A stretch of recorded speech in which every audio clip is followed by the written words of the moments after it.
అందరికీ హాయ్ అండి. Welcome back to my channel. ముఖ్యంగా ఈరోజు మన వీడియో వచ్చేసి నిన్నటితో అయితే పెన్షన్ వెరిఫికేషన్ అయితే స్టార్ట్ అయిపోయిందండి. కొన్ని జిల్లాల్లో, కొన్ని మండలాల్లో అయితే ఈ బృందాలుగా వచ్చి తనిఖీ అయితే చేపట్టడం జరిగింది. మీరు థంబ్‌నెయిల్‌లో చూసే ఉంటారు. అయితే ఈ బృందాలు అసలు తనిఖీకి ఎవరెవరు వస్తున్నారు? అలాగే ఏమేం ప్రశ్నలు అడుగుతున్నారు? సదరన్ సర్టిఫికేట్‌లో ఏం చూస్తున్నారు? ఈ అసలా ఏమేం సర్టిఫికేట్స్ చూపిచ్చాలనేదైతే ఈ వీడియోలో అయితే తెలుసుకుందామండి. ఈ వెరిఫికేషన్ ఎన్ని రోజులు ఉంటుందనేది కూడా ఈ వీడియోలో అయితే తెలుసుకుందాం. ముఖ్యంగా ఎవరైనా మన ఛానల్ కొత్తగా చూస్తున్నట్లయితే సబ్స్క్రైబ్ చేసుకోండి. వీడియో నచ్చినట్లయితే లైక్ చేయండి, షేర్ చేయండి. కామెంట్ చేయడం మాత్రం మర్చిపోవద్దు మీకేమైనా డౌట్స్ ఉంటే. అయితే మంచానికి పరిమితమయ్యారా లేదా అని చెప్పేసి ఆర్టికల్స్ అయితే రావడం జరిగిందండి. వైద్య ఆరోగ్య శాఖ ద్వారా పంపిణీ అవుతున్న పింఛన్ల సర్వే అయితే కృష్ణా జిల్లాలో, ఇంకా కొన్ని జిల్లాలో కూడా స్టార్ట్ అయితే అయిపోయాయి. సదరం ప్రామాణికంగా పరిశీలన. సదరం సర్టిఫికేట్ కంపల్సరీ అయితే చూపించాలండి. వాళ్ళకి జిరాక్స్ కూడా మనమైతే ఇవ్వాల్సి ఉంటుంది. ఆధార్ కార్డ్ జిరాక్స్, సదరన్ సర్టిఫికేట్ జిరాక్స్. సర్వేకైతే 3 బృందాలైతే స్టార్ట్ అయితే అయిపోయాయండి. కృష్ణా జిల్లాలో అయితే. ఎన్టీఆర్ భరోసా పెన్షన్ పథకంలో అయితే జిల్లా వైద్య ఆరోగ్య శాఖ సిఫార్సుతో పింఛన్ల వడపోత అయితే మొదలైందండి. ఈ శాఖ సిఫార్సులతో కృష్ణా జిల్లాలోని 1097 మంది నెలకు 15,000 పింఛనైతే అందుకుంటున్నారు. వీరికి నెలకు 1,64,55,000 అయితే ప్రభుత్వం పంపిణీ చేస్తుందండి. బోగస్ లబ్ధిదారు అనే పేరుతో ప్రభుత్వం సర్వే అయితే నిర్వహిస్తుంది. అయితే తాజాగా వీరి అనారోగ్య సమస్యలపై నిపుణులైన వైద్య బృందాలు క్షేత్రస్థాయిలో సోమవారం నుంచి తొలుత జిల్లా కేంద్రం మచిలీపట్నంలో సర్వే మొదలుపెట్టారు. గుంటూరు వైద్య కళాశాలలో వివిధ విభాగాలకు చెందిన ముగ్గురు స్పెషాలిటీ వైద్యులండి. చూడండి ఇక్కడ ముగ్గురు వైద్య కళాశాలలో స్పెషాలిటీ వైద్యులు, విజయవాడ, మచిలీపట్నం జీజీహెచ్ ఆసుపత్రులకు చెందిన మరో 6గురిని 3 బృందాలుగా ఏర్పాటు చేశారు. జిల్లా ఆసుపత్రిలో కోఆర్డినేటర్ జయకుమార్ పర్యవేక్షణలో అయితే ఈ బృందాలైతే సర్వే నిర్వహించాయండి. ఒక్కో బృందం ప్రతిరోజు నిర్దేశించిన సంఖ్యలో 15-18 మందినైతే లబ్ధిదారులనైతే సర్వే అయితే చేస్తారండి. ఫిబ్రవరి 18వ తారీఖు వరకు కూడా ఈ సర్వే అయితే కొనసాగుతుంది. దాని తర్వాత పూర్తి స్థాయి నివేదికనైతే ప్రభుత్వానికైతే అందిస్తారు. సర్వేలో భాగంగా బృందాలు అనారోగ్యంతో బాధపడుతున్న పింఛన్ అందుకుంటున్న వారి ఇళ్లకు వెళ్లి సర్వే నిర్వహిస్తున్నారు. అందరూ నగరపాలక సంస్థ సర్కిల్‌పేటలో ఒకే ఇంటిలో పక్షవాతంతో బాధపడుతూ పింఛన్లు అందుకుంటున్న ఇద్దరు బాధిత కుటుంబాలు కొల్లిపార కిరణ్ కుమార్, కొల్లిపార అనుపమలను ఈ బృందాలు పరిశీలించాయి. పక్షవాతం అని ఈళ్ళైతే పెన్షన్ తీసుకుంటున్నారండి. వీళ్ళకి ఇవి కాకుండా ఇంకా ఏమైనా అనారోగ్య సమస్యలున్నాయా? లబ్ధిదారు నిజంగానే మంచానికి పరిమితమయ్యాడా? సదరం సర్టిఫికేట్‌లో ఏమనిచ్చారు? సదరం సర్టిఫికేట్‌లో ఇచ్చిన ఆరోగ్య సంబంధమైన సమస్యలు వీళ్ళు బాధపడుతున్నారా? ఆ సమస్యలను వీళ్ళు నిజంగానే ఎదుర్కొంటున్నారా? అనేది ప్రధానంగా ఈ బృందాలైతే పరిశీలిస్తున్నాయండి.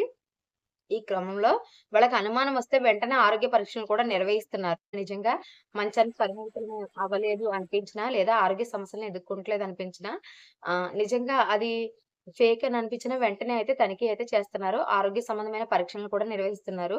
అలాగే త్వరలో వికలాంగ పెన్షన్‌లు కూడా సర్వే అయితే నిర్వహిస్తున్నట్లయితే సమాచారం అండి. త్వరలో వికలాంగ పెన్షన్‌ల సర్వే కూడా అయితే మొదలైందండి. ఎందుకంటే 8,00,000 మంది ఉన్నారు కదా! అందులో 24,000 మంది ఆరోగ్య పెన్షన్‌లు, మిగిలిన వారంతా కూడా వికలాంగ పెన్షన్‌లే తీసుకుంటున్నారు. ఈ పింఛన్లు సైతం త్వరలో సర్వే నిర్వహించడానికి సన్నద్ధమైతే చేస్తుందండి గవర్నమెంటు. దీనిలో భాగంగా ఇప్పటికే ఈ పింఛను సర్వేపై గ్రామ వార్డు సచివాలయ అధికారులకైతే సమాచారం అయితే అందించేశారు. ఎందుకంటే చాలా పెన్షన్స్ అందులో కూడా బోగస్ ఉన్నాయని చెప్పేసి గవర్నమెంట్ అయితే అభిప్రాయం వ్యక్తం చేస్తున్నారు. పీలేరులో కూడా మనకైతే ఆరోగ్య పెన్షన్‌లకు సంబంధించి తనిఖీ అయితే ప్రారంభం అయితే అయిపోయిందండి. ప్రభుత్వ ఆదేశాల మేరకైతే పీలేరు మండలంలో ఎన్టీఆర్ భరోసా సామాజిక బోగస్ పెన్షన్‌ల ఏరివేతకు వేటైతే మొదలైంది. వైఎస్ఆర్ పెన్షన్ కానుక పేరుతో గత జగన్మోహన్ రెడ్డి ప్రభుత్వం ఆళ్ళు మామూలుగా చెప్తున్నారంటేనే వివిధ ప్రతిభావంతుల పెన్షన్‌లయితే వాళ్ళు ఇచ్చేసారు. ఇప్పుడు ఇవన్నీ మేము కరెక్ట్ కాదనుకుంటున్నాం. అందువల్లే అందరికీ కూడా వెరిఫికేషన్ చేస్తున్నామని చెప్పేసి చెప్పడం జరిగింది. 15,000కైతే ఈ గవర్నమెంట్ పెంచడం వల్ల గవర్నమెంట్ మీద చాలా వరకు భారం అయితే పడుతుంది. దానివల్ల ఇందులో బోగస్ పెన్షన్‌లు ఏరివేస్తే నిజమైన లబ్ధిదారులకైతే లబ్ధి చేకూరుతుందనే ఉద్దేశంతో అయితే ఈ బోగస్ సర్టిఫికేట్‌ల ద్వారా చాలా మంది పెన్షన్ తీసుకోవడం వల్ల ప్రభుత్వ ఖజానాకైతే గండి పడుతుందని చెప్పేసి చాలా ఫిర్యాదులైతే చేయడం జరిగింది. దీంతో చంద్రబాబు నాయుడు గారైతే స్పందించి వెంటనే దీని మీద చర్యలు తీసుకోవాలని చెప్పేసి ఈ తనిఖీనైతే చేపట్టడం జరుగుతుందని చెప్పడం జరిగింది. అయితే లబ్ధిదారు ఇంటికి నేరుగా వెళ్లి పెన్షన్ కోసం వారు సమర్పించిన ధ్రువపత్రాలు, సదరన్ సర్టిఫికేట్‌లు, ఆధార్ కార్డులు, అలాగే వారి కాస్ట్ ఇన్‌కమ్ సర్టిఫికేట్‌లను కూడా పరిశీలన అయితే చేస్తున్నారండి. అందులో ఏమన్నా ఆహ్, కరెక్ట్ కాదు, ఫేక్ అనిపిస్తే వెంటనే వాటినైతే తీసివేస్తున్నారు. అలాగే దానికి సంబంధించి అందులో ఏమేమి అనారోగ్య సమస్యలిచ్చారో ఆ అనారోగ్య సమస్యలతో వారు బాధపడుతున్నారా లేదా అనే విషయాన్ని కూడా వీళ్ళైతే సమీక్షిస్తున్నారండి. అలాగే వాళ్ళకేదైనా డౌట్ ఉంటే వెంటనే ఆరోగ్య సమస్యలకు సంబంధించిన పరీక్షలు కూడా నిర్వహిస్తున్నారు. అయితే పీలేరు మండలంలో మొత్తం 76 ప్రత్యేక ప్రతిభావంతుల పెన్షన్లున్నాయి. వీటిపై కడప రిమ్స్ ఆస్పత్రి ప్రొఫెసర్ డాక్టర్ ఆనంద్ మనోహర్, పీలేరు ప్రభుత్వ ఆసుపత్రి superintendent doctor P. Chandrasekhar, doctor Ramesh Reddy, Karthik Kumar ఆధ్వర్యంలో అయితే విచారణ అయితే నిర్వహించారు.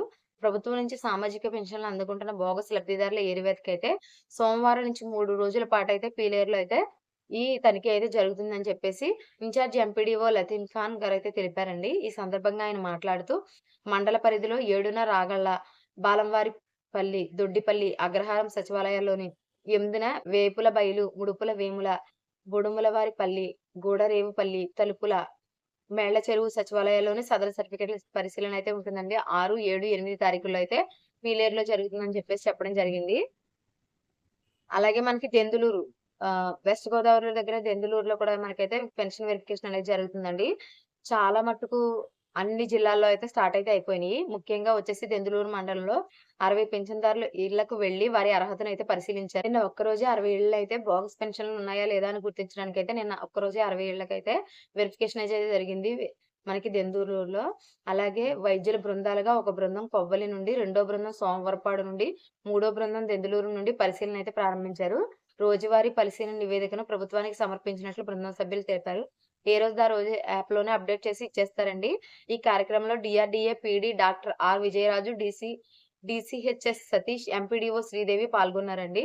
మొత్తం అందరూ అధికారులే. అలాగే మనకి ఈ కార్యక్రమంలో రాజకీయ నాయకులు ఎవరు పాల్గొనరు. ఓన్లీ వచ్చేసి మనకి డాక్టర్సు, అధికారులు, సచివాలయ స్టాఫ్ ఒక్కరు. అది కూడా గ్రామాల్లో అయితే digital welfare and digital assistant, పట్టణాల్లో అయితే ఓన్లీ వెల్ఫేర్ అసిస్టెంట్ అయితే వాళ్ళతో పాటు పాల్గొంటారు అంతేనండి. ఇంకా ఏమైనా డౌట్స్ ఉంటే కామెంట్ సెక్షన్‌లో కామెంట్ చేయండి. రేపు ఎక్కడ స్టార్ట్ చేస్తారనేదైతే రేపు తెలియజేస్తాను. Thanks for watching. బై.